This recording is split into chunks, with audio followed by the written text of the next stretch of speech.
পৃথিবীতে 2.3 বিলিয়ন খ্রিস্টান, 2 বিলিয়ন মুসলিম, 1.1 billion Hindu, 500 million বৌদ্ধ এবং 15 মিলিয়ন ইহুদি আছে।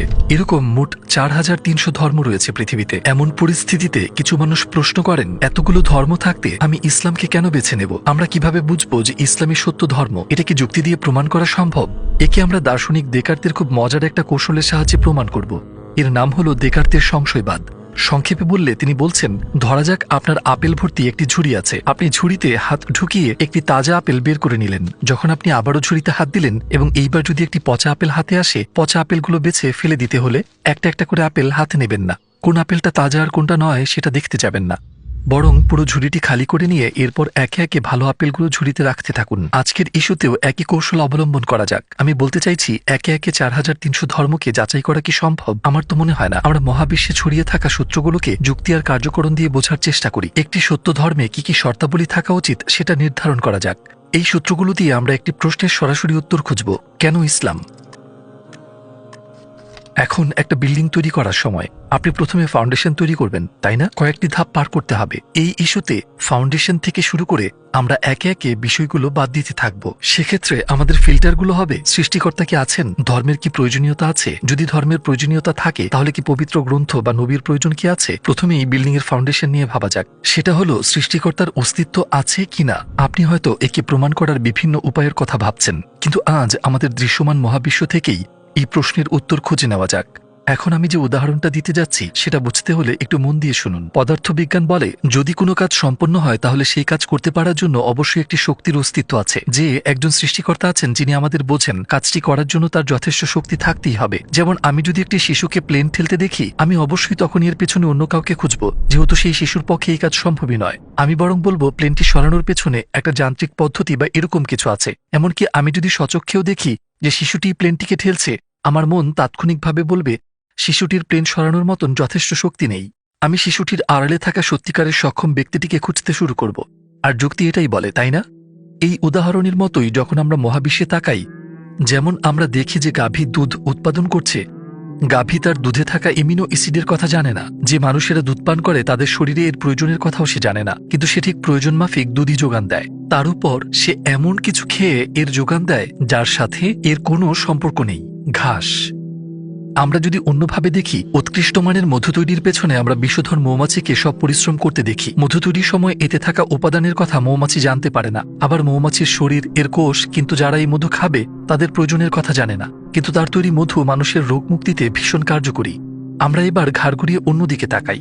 আমরা দেখি শুকনো, বিস্বাদ, রঙহীন মাটি থেকে গাছপালা রসালো, মিষ্টি আর রং বেরঙের ফল উৎপন্ন করছে। গাছের বীজ কিন্তু জানে না আমরা কেমন স্বাদ পেতে যাচ্ছি, কেমন ঘ্রাণ আমার নাকে ভালো লাগবে তাও গাছ জানে না। গাছ জানে না আমার চোখ কি দেখতে পছন্দ করে। গাছ আমার শরীরের প্রয়োজন জানে না। বীজ অবস্থায় এটা ছিল সাধারণ, স্বাদহীন, গন্ধহীন। এর থেকেই শত শত এমন ফল পাওয়া গেছে যার স্বাদ আমার জিহ্বার সাথে খাপ খায়, এমন একটা ঘ্রাণ যা আমার নাকের সাথে খাপ খায়, এমন সৌন্দর্য যা আমার চোখ জোড়ায়, আবার আমার শরীরের জন্য উপকারী।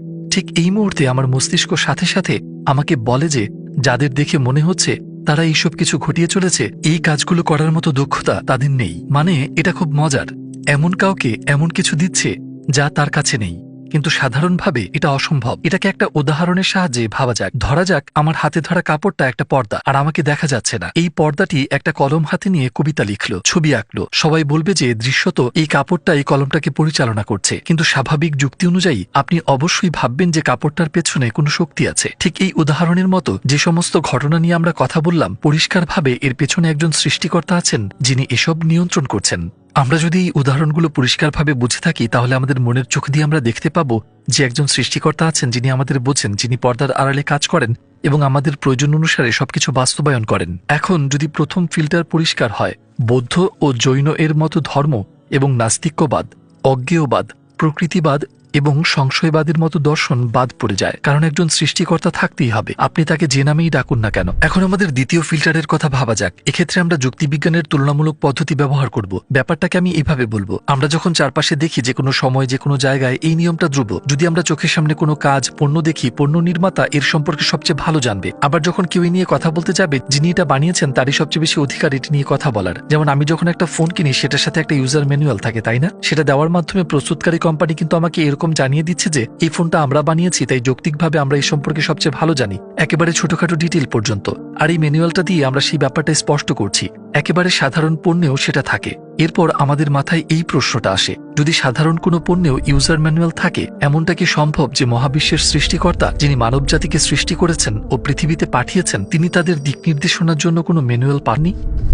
ইতিহাস জুড়ে সমগ্র মানবজাতি এই প্রশ্নগুলো করে চলেছে। কে আমি কোথা থেকে এসেছি, কোথায় আমার গন্তব্য, আমার জীবনের মানে কি? এটাও কি সম্ভব যে সৃষ্টিকর্তা আমাকে এই প্রশ্নগুলো করতে পারার মতো মস্তিষ্ক দিয়েছেন, কিন্তু এর উত্তরগুলো পাবার জন্য কোনো বার্তা দেননি? নিশ্চয়ই তিনি আমাদের পথভ্রষ্ট অজ্ঞ অবস্থায় রাখবেন না। তিনি যোগাযোগ করবেন, তিনি কি চান জানাবেন এবং আমাদের পথ দেখাতে একটি নির্দেশিকা পাঠাবেন। তাহলে আমরা বুঝতে পারছি যে আমরা যে বিশ্বাসের খোঁজ করছি সেটা অবশ্যই বই নির্ভর। এর একটা নির্দেশিকা থাকতেই হবে। আর এই দ্বিতীয় ফিল্টারের সাহায্যে আমরা শিন্টোবাদের মতো ধর্ম এবং ইয়েটিসিজম, প্যান্থিইজম বা নিহিলিজমের মতো বিশ্বাস বাদ দিতে পারি। তো আপনি যদি এমন প্রশ্ন করেন যে আপনার কি মনে হয় একটা কিতাবই যথেষ্ট, স্কুলেও আমাদের বই দেওয়া হয়েছে, কিন্তু সেটা কি যথেষ্ট? শেখানোর জন্য একজন শিক্ষক কি আপনার প্রয়োজন হবে না? এমনকি আমাদের এমন শিক্ষক প্রয়োজন যে শুধু বই পড়াবে না, বরং ছাত্রদের ক্লাসরুমে টেনে আনবে আর বইয়ের প্রতি তাদের আগ্রহী করবে, এমনকি সেই সব ছাত্রদেরও যারা কথা শুনতে চায় না। আপনি নিশ্চয়ই বুঝতে পারছেন আমি এই রূপক দিয়ে কি বোঝাতে চাইছি। ঠিক একজন শিক্ষকের মতো যিনি উদাহরণ দিয়ে আর ব্যাখ্যা করে বোঝান, যিনি ক্লাসরুমে শৃঙ্খলা আনেন, আমরা যে ধর্মের সন্ধান করছি তাতেও একজন শেখানোর মতো নেতা, দূত প্রয়োজন। আমরা এভাবেও ভাবতে পারি, প্রতিটি ক্ষেত্রেই তত্ত্ব নির্ভর জ্ঞান থাকে, আবার সেটার বাস্তবিক প্রয়োগ থাকে। কিতাবের ভেতরে লেখা হলো তত্ত্ব নির্ভর জ্ঞান, তাই এমন একজনের প্রয়োজন যিনি বাস্তবিক জীবনে সেগুলোকে কাজে কিভাবে পরিণত করা যায় তা শেখাবেন। যখন কেউ প্রশ্ন করে আমি আমার জীবনের লক্ষ্য অনুযায়ী কিভাবে বাঁচব, আমার জীবনের ম্যানুয়াল অনুযায়ী, তার এমন একজন রোল মডেল প্রয়োজন যিনি তাকে হাতে কলমে দেখাবেন, যাতে সে নিজের জীবনে তা মেনে চলতে পারে। আমরা যদি শিক্ষকের উদাহরণে ফিরে যাই, শুধুমাত্র গাণিতিক সূত্রগুলো জানাই যথেষ্ট না, এর ব্যবহার ও প্রয়োগ দেখে শেখাটাও জরুরি। আপনার কি মনে হয় না যে নবী রূপে একজন নেতা থাকাটা খুব প্রয়োজন? এমনকি প্রাণী জগতেও এর অনেক উদাহরণ পাওয়া যায়। যেমন আপনি যদি একটা মৌচাক লক্ষ্য করেন, আপনি দেখবেন একটি বসতি সেখানে সমাজের মতো বাস করছে এবং তাদের লক্ষ্য উদ্দেশ্য এক। সে সমাজের নেতৃত্বে আছে একটি রানী মৌমাছি। আবার আপনি যদি একটি পিঁপড়ার ঢিবি দেখেন যাদের লক্ষ্য উদ্দেশ্য এক, আপনি নেতৃত্বে একটি রানী পিঁপড়া দেখতে পাবেন। আল্লাহ কি এমনটা করবেন যে এই গ্রুপগুলোকেও যখন তিনি নেতৃত্ববিহীন রাখেননি, তিনি কি মানবজাতিকে নেতাশূন্য রাখবেন? আমরা মানবজাতির কথা বলছি, পিঁপড়া বা মৌমাছির চাইতে অনেক বেশি গুরুত্বপূর্ণ প্রাণীর কথা বলছি। আল্লাহ মানুষের ক্ষুদ্র জিহ্বার জন্য শত শত স্বাদের সৃষ্টি করেছেন। তিনি কি মানবজাতিকে দিশাহীন, লক্ষ্যহীন কোনো জীবন দেবেন? তিনি তাদের রাসূল পাঠিয়ে পথনির্দেশ করবেন না? এমনটা কি হতে পারে? আমরা যদি এই উদাহরণটাও পুরোপুরি বুঝে থাকি, এই তৃতীয় ফিল্টারের সাহায্যে আমরা হিন্দুইজম, কেওডাইজম, দ্রুজের মতো বিশ্বাসগুলোকে বাদ দিতে পারি, যারা কোনো রাসূলে বিশ্বাস করে না। আমি এটাও একটু বলে দিতে চাই, আমরা যে ধর্মটাকে খুঁজে চলেছি তাতে নবীর মাজেজার উল্লেখ থাকতে হবে। আমরা শুরুতেই বলেছি যে পৃথিবীতে 4300টির মতো ধর্ম রয়েছে। যখন আমরা এই তিনটা ফিল্টার ব্যবহার করে সমস্ত ধর্ম এবং দর্শনের মূলে পৌঁছানোর চেষ্টা করি, আমাদের হাতে শুধুমাত্র 3টি ধর্ম থাকে, খ্রিস্টিয়ানিটি, জুডাইজম এবং ইসলাম। তাদের প্রত্যেকেরই সৃষ্টিকর্তা, কিতাব এবং নবীর ধারণা রয়েছে।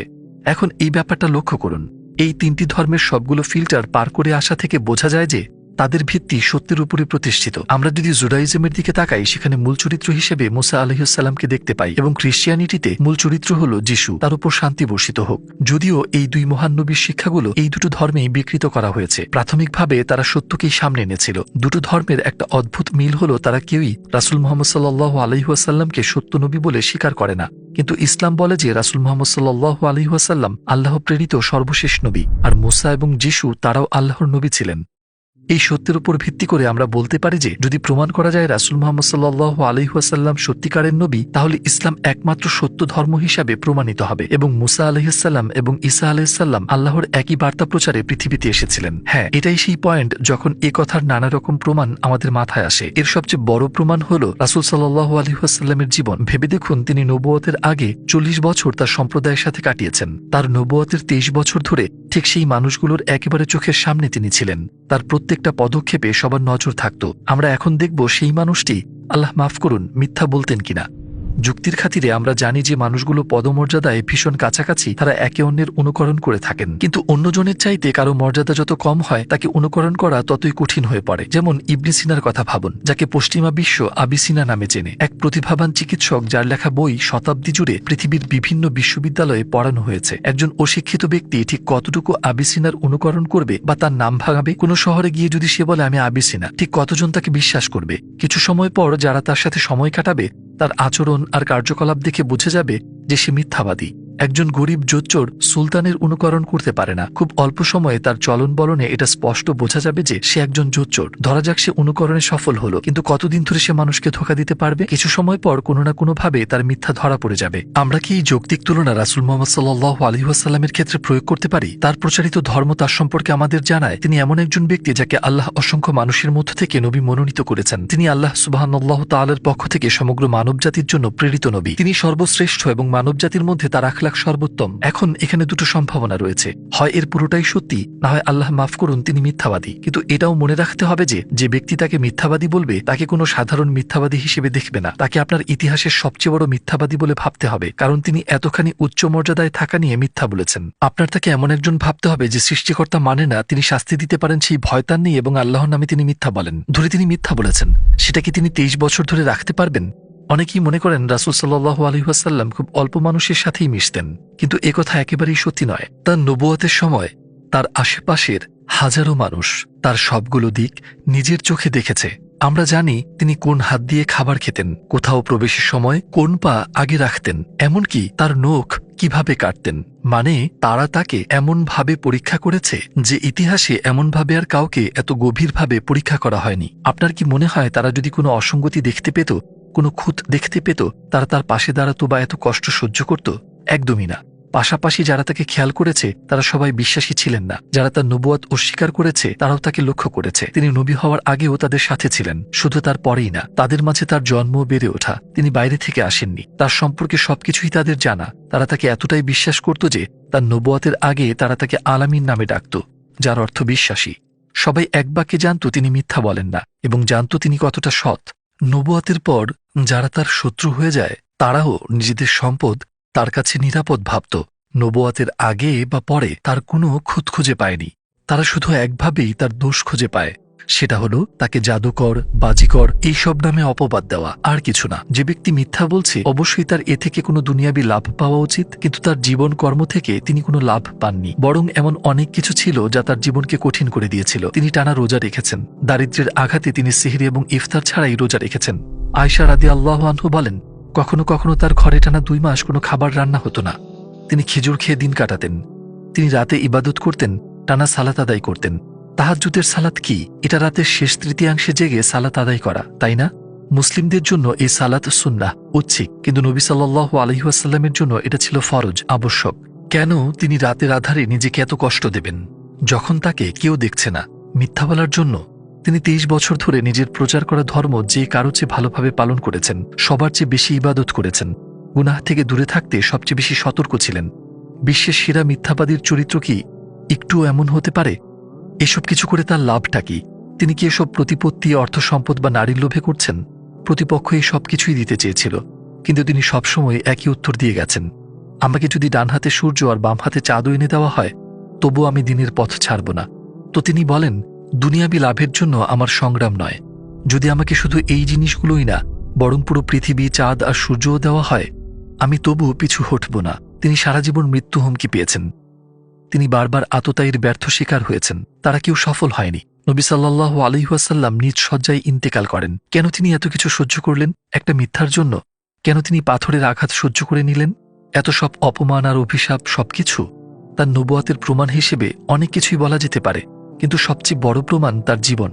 তিনি যেভাবে নিজেকে গড়ে তুলেছেন তার নবুয়তের প্রমাণ হিসেবে এটুকুই যথেষ্ট। যেমনটা আমরা শুরুতে বলেছি, হয় তিনি সত্য বলছিলেন, না হয় আল্লাহ মাফ করুন তিনি মিথ্যাবাদী। আমাদের যদি প্রশ্ন করা হয় এমন একজন মানুষ মিথ্যা বলছেন না তাকে মিথ্যাবাদী বলা লোকটি সত্যিকারের মিথ্যাবাদী, আপনার কি মনে হয় এই প্রশ্নের উত্তর দেওয়ার কোনো প্রয়োজন আছে?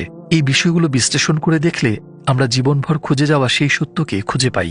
সেটা হলো আল্লাহ তাআলা হলেন সেই সৃষ্টিকর্তা যাকে আমরা খুঁজছি। যেই কিতাব আমরা খুঁজছি সেটা আল কুরআন। যে নবীকে আমরা খুঁজছি তিনি হলেন রাসূল মুহাম্মদ সাল্লাল্লাহু আলাইহি ওয়াসাল্লাম। মনে আছে আমরা শুরুতেই প্রশ্ন রেখেছিলাম 4300টি ধর্মের মধ্যে ইসলামী কেন? এগুলোই সেই কারণ।